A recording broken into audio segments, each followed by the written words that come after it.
एक बार शिवजी के गण नंदी द्वारा आज्ञा का पालन नहीं करने पर माता पार्वती नाराज हो गई। तब उन्होंने ठान लिया कि मैं एक ऐसा पुत्र प्राप्त करूंगी जो मेरी आज्ञा का पालन करे और मेरी रक्षा करे। तब उन्होंने अपने शरीर के उपटन से अपने पुत्र का निर्माण किया। माँ पार्वती ने उसे अनेक प्रकार के वस्त्रों से सजाकर उसे आशीर्वाद दिया और कहा कि तुम मेरे प्रिय पुत्र हो। तब उस पुत्र ने पार्वती से कहा, हे माता, मेरे लिए क्या आज्ञा है? मैं आपकी सब आज्ञाओं को पूर्ण करूंगा। माँ पार्वती ने कहा, तुम मेरे द्वार के रक्षक हो। मेरी आज्ञा के बिना कोई भी क्यों ना हो मेरे घर के भीतर ना आए। कितना भी कोई हट करे तुम उसे आने नहीं देना। ऐसा कहकर पार्वती जी ने गणेश जी के हाथों में एक लकड़ी दे दी और प्रेम से मुख चूमकर द्वार पर बैठा दिया। गणेश जी लकड़ी लेकर माता के द्वार पर जा बैठे। उसी समय भगवान शिव द्वार पर आ गए और अंदर जाने लगे। तब शिव जी को ना जानकर गणेश जी ने कहा, मेरी माता की आज्ञा के बिना आप नहीं जा सकते। माता इस समय स्नान कर रही है, आप कहाँ जा रहे हो? यहाँ से चले जाओ। ये कहकर गणेश जी ने उन्हें रोकने का प्रयास किया। फिर भगवान शिव ने कहा, हे बालक, मैं अपने घर में जा रहा हूँ, तू मुझे क्यों रोक रहा है?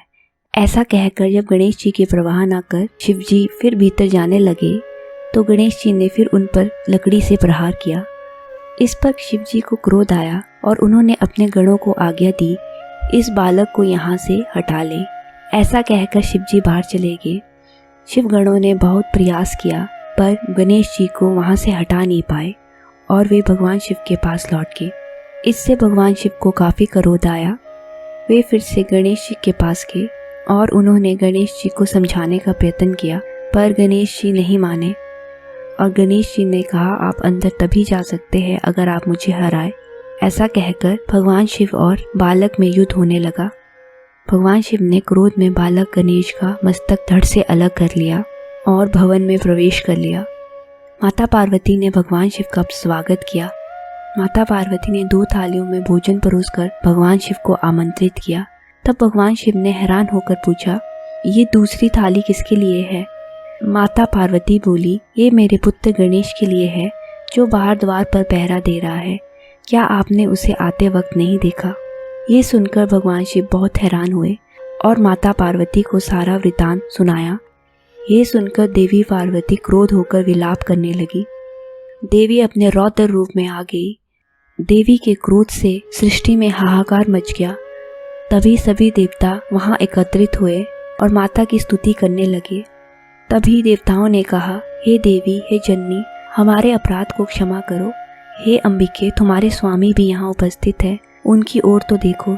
साथ ही हम ब्रह्मा विष्णु आदि सभी देवता आपके समस्त खड़े हैं और आपसे हाथ जोड़कर क्षमा मांग रहे हैं। जब इस प्रकार कहते हुए देवता बड़ी व्याकुलता से हाथ जोड़कर माता चंडिका की स्तुति कर रहे थे तो भगवती ने कहा, यदि मेरा पुत्र जीवित हो जाए और तुम सबके बीच में पूजनीय हो जाए तो ये संहार नहीं होगा, नहीं तो शांति नहीं होगी।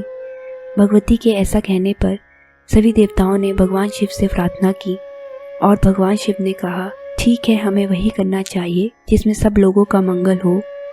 उन्होंने अपने गणों से कहा, तुम लोग यहाँ से उत्तर दिशा में जाओ और जो जीव पहले मिला उसका सिर काटकर यहाँ लाओ। ये सुन सभी गण उत्तर दिशा की ओर जाते हैं और उनको सबसे पहले हाथी मिलता है। वे उसका सर काटकर वहाँ लाते हैं। भगवान शिव उस हाथी का सर गणेश जी के शरीर से जोड़ देते हैं। शिव पुत्र फिर से जीवित हो जाते हैं। सब देवी देवता ऋषि मुनि प्रसन्न हो जाते हैं। जब देवी ने देखा कि उनका पुत्र जीवित हो गया तो वे बहुत प्रसन्न हुई और दोनों भुजाओं से पकड़कर उनको अपने गले से लगाया। सब देवताओं ने उनकी पूजा की और देवी ने अपने बालक का मुख चूमकर बहुत से वरदान दिए तथा ये कहा, हे पुत्र, तुम्हारे मस्तक पर जो ये सिंदूरी रंग सा है, इस कारण मनुष्य तुम्हारी सिंदूर से पूजा करेंगे, तुमको सब सिद्धियां प्राप्त होगी। शिवजी ने उन्हें आशीर्वाद दिया कि देवताओं में सबसे पहले तुम ही पूजनीय होंगे और तुम्हारा कल्याण हो। ये सुनकर गणेश जी उठकर भगवान शिव को प्रणाम करते हैं तथा सब देवताओं को प्रणाम करते हुए उनसे अपने अपराध की क्षमा मांगते हैं। इसके पश्चात सभी देवता शिव जी, पार्वती और गणेश जी की बार बार प्रशंसा करते हुए अपने स्थान को चले गए। श्री गणेश जी सभी देवताओं में प्रथम पूज्य हैं। जो व्यक्ति उनकी शरण में जाता है उसके हर मनोरथ पूर्ण होते हैं। ऐसी ही धार्मिक कहानियाँ सुनने के लिए चैनल को लाइक और सब्सक्राइब करें।